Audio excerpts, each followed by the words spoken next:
Nah, mengapa kemudian orang percaya masih jatuh dalam dosa dan tidak melakukan kebenaran?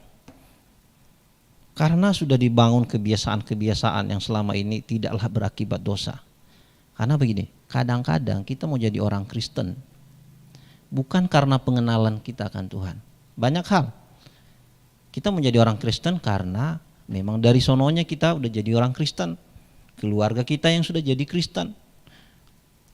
Terus yang kedua, kita menjadi Kristen karena diajak oleh teman. Ketemu teman, diantar oleh teman, bukan ketemu Tuhan. Kita menjadi orang Kristen karena kita hanya sekedar ikut-ikutan. Nah, sebenarnya esensi kita sampai kita kuat di dalam kekristenan, teman-teman, kita harus ketemu itu Sang Pemilik sorga. Kita ketemu kepada Tuhan yang mengubahkan kehidupan kita untuk lebih baik. Nah, yang membuat akhirnya kita nggak aktif dan merasa tidak terkonek dengan Tuhan adalah ada blinded minds. Kalau saya baca di 2 Korintus pasal yang keempat, ayatnya 4, kita perhatikan di versi AFAYH. Iblis yang menjadi ilah bagi dunia yang jahat ini telah membutakan orang itu sehingga ia tidak dapat melihat cahaya kemuliaan Injil yang menyinari dia, atau mengerti berita mengherankan yang kami sampaikan mengenai kemuliaan Kristus, yaitu Allah.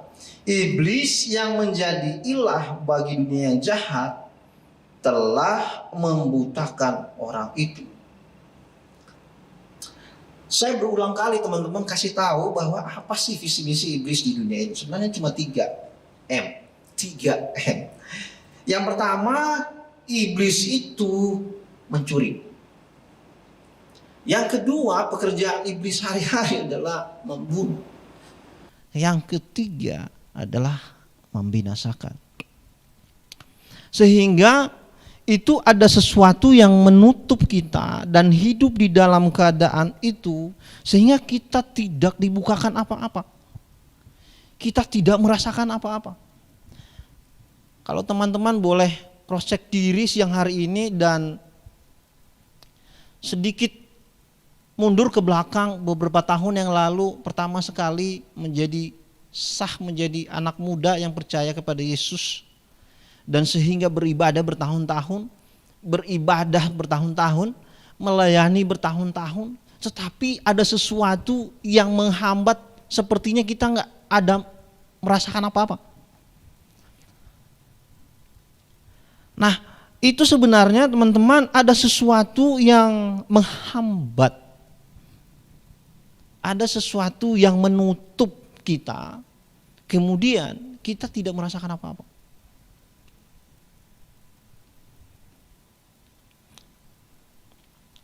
Kalau kita belajar ayat itu bahwa kemudian sehingga tentang Tuhan yang kita tahu hanya sebatas yang kita mau. Makanya kalau kita mau dengar firman Tuhan, kalau itu firman membuat hati kita tersinggung, itu kita nggak mau dengar.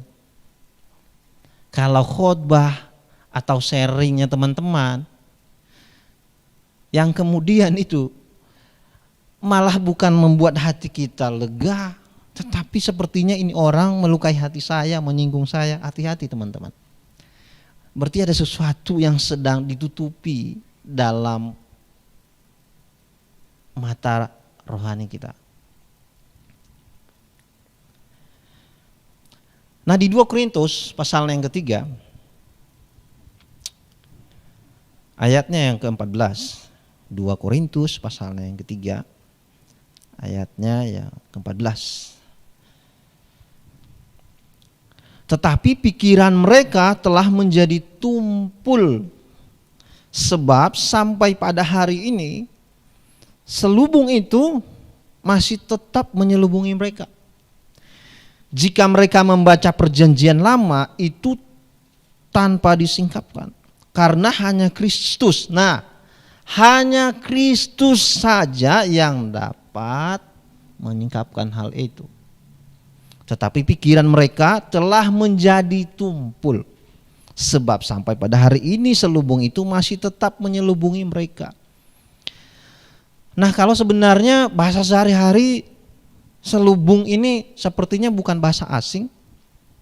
Itu adalah sebuah tutupan atau selubung itu adalah di mana kita menempatkan diri untuk menyembunyikan keaslian kita. Ada satu tutupan, ada satu bagian dalam kehidupan ini yang itu yang dinamakan selubung. Kita tidak berdiri menjadi anak-anak muda yang utuh apa adanya, tetapi kita coba mengambil satu zona nyaman, lalu di sana sebenarnya tanpa sadar iblis memanfaatkan area itu. Nah, untuk kemudian akhirnya kita kebiasaan dan kita merasakan itu hal yang biasa.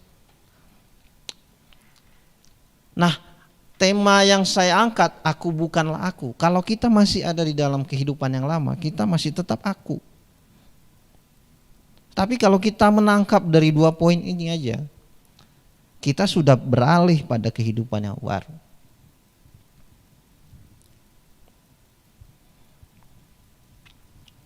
Selubung adalah tempat orang bersembunyi pribadinya yang asli dan memberikan kesempatan kepada iblis untuk memanfaatkan hal itu. Akhirnya kita hanya melakukan sesuatu karena aturan atau tradisi. Bukan itu didasari atas perubahan kehidupan yang lebih baik dalam mengikut Tuhan. Jadi hati-hati. Hari-hari ini teman-teman, selubung apa yang sedang ada di dalam pribadi kita? Selubung ini yang perlu kita perhatikan setiap waktu, sehingga ini tidak menghambat pertumbuhan rohani kita.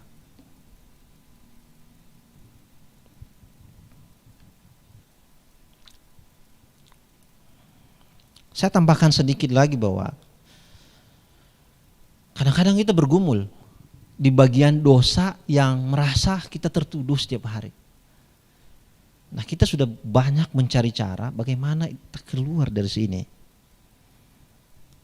Nah, sebenarnya ada firman Tuhan yang menyinggung seperti ini. Bukan menyinggung, ini jelas-jelas ya. Firman Tuhan mengatakan di Efesus pasalnya yang keempat, ayatnya yang ke-22 sampai dengan ayatnya yang ke-23. Itu versi BIMK. Dia bilang begini, sebab itu tanggalkanlah manusia lama dengan pola kehidupan yang lama yang sedang dirusakannya oleh keinginannya yang menyesatkan. Kehidupan lama kita apa sih? Kehidupan lama kita kadang kita nggak bisa move on dengan dosa. Masih ada kedendaman, kepahitan di dalam hati kita. Masih ada kebencian. Itu atribut-atributnya kalau saya bilang. Itu iblis punya. Sebenarnya iblis berusaha menarik kita. Karena roh dan daging itu berperang setiap waktu, tarik-menarik. Persoalannya yang kita gemungkin dalam kehidupan kita sehari-hari itu apa? Kedagingankah atau roh kita? Nah, kalau kita masih hidup dalam daging, ini yang namanya manusia lama yang perlu ditanggalkan. Kalau kita masih cepat tersinggung, sakit hati, baperan, apalah hari-hari ini gaya anak muda yang tidak mencitrakan kebenaran firman. Nah, itu manusia lama, guys. Manusia lama. Nah, ada dua yang perlu dibaharui. Yang pertama adalah hendaklah hatimu dan pikiranmu dibaharui seluruhnya. Jadi ada dua di dalam kehidupan manusia, bagaimana kemudian ini selalu kita bisa menghadapi segala godaan, selalu kita bisa melewati setiap tantangan proses kehidupan, bahkan di setiap apapun yang sedang terjadi dalam kehidupan kita. Yang Tuhan mau tuh setiap waktu hati ini dibaharui dan pikiran ini dibaharui. Nah, kalau hati nggak pernah dibaharui, pikiran juga nggak pernah dibaharui, hati-hati teman-teman. Mending salah satu, kalau hati dibaharui boleh, pikiran belum. Tapi kalau dua-dua bahaya.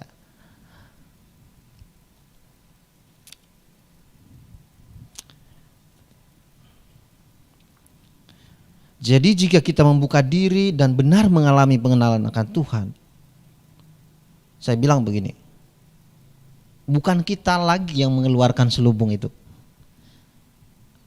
Sebenarnya atas izin daging ini di cover oleh roh, akhirnya secara otomatis Tuhan tuh mengambil selubung itu dalam pribadi kita.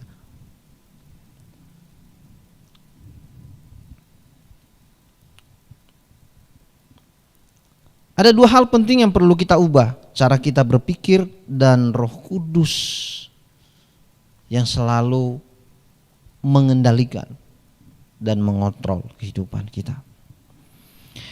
Nah, dengan ayat yang selanjutnya, mudah-mudahan ini lebih menguatkan kita untuk sama-sama belajar bertumbuh, menjadi murid yang kemudian segala apa yang menjadi hambatan-hambatan dalam pribadi kita mengalami kemenangan. Di 2 Korintus pasal yang ketiga ayatnya yang ke-16 sampai dengan ayatnya yang ke-17. 2 Korintus pasal yang ketiga 17. Firman Tuhan bilang seperti ini. Tetapi apabila hatimu seorang berbalik kepada Tuhan. Berbalik bukan 80, bukan 120, 180 derajat. Dipastikan. Chat aja di kolomnya buat 180 derajat guys. Maka selubung itu diambil daripadanya. Ini masih berbicara selubung, biar kita tetap mengingatkan jangan sampai kita dibully, diporak-porandakan sama iblis, ya kan? Kita masih ada di dalam aku yang lama gitu. Kita belum ada di akunya yang baru. Maka Tuhan mengambil selubung itu. Makanya Tuhan bilang begini, ayat yang 17, sebab Tuhan adalah roh dan di mana ada roh Allah, di situ ada kemerdekaan. Ini, kalau roh kita masih ditenggelamin oleh daging, kita nggak bisa ke-connect sama Tuhan karena Tuhan itu adalah roh. Bagaimana kita mau mengalami kemenangan di dalam kehidupan kita? Bagaimana kita bisa mengalahkan pekerjaan-pekerjaan iblis yang memporak-porandakan? Saya suka banget pakai bahasa itu. Gak bisa masuk. Tuhan tuh gak bisa masuk. Ada selaput, ada plasma, ada selubung yang menghambat. Tetapi ketika roh kita benar di hadapan Tuhan, kita banyak akan dibukakan rahasia-rahasia kerajaan Allah.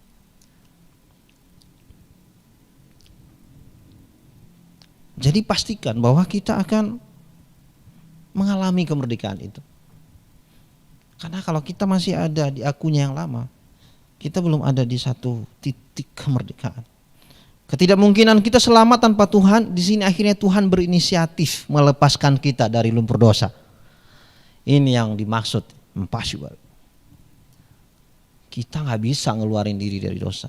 Nggak ada yang menyelamatkan kita selain Yesus yang sudah rela berkorban di kayu salib. Dia berinisiatif turun ke dunia ini, menjelma menjadi manusia. Di sanalah kita mengalami kemerdekaan.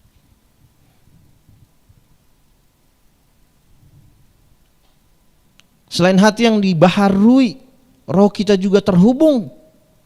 Sehingga rasa malas, kebencian, kedendaman dalam hati dan lain-lain. Mungkin rohani kita hari-hari ini sedang padam, layu, lemes. Hai teman-teman, bangkitlah. Bangkitlah, bangkitkan kembali cinta mula-mulamu sama Tuhan.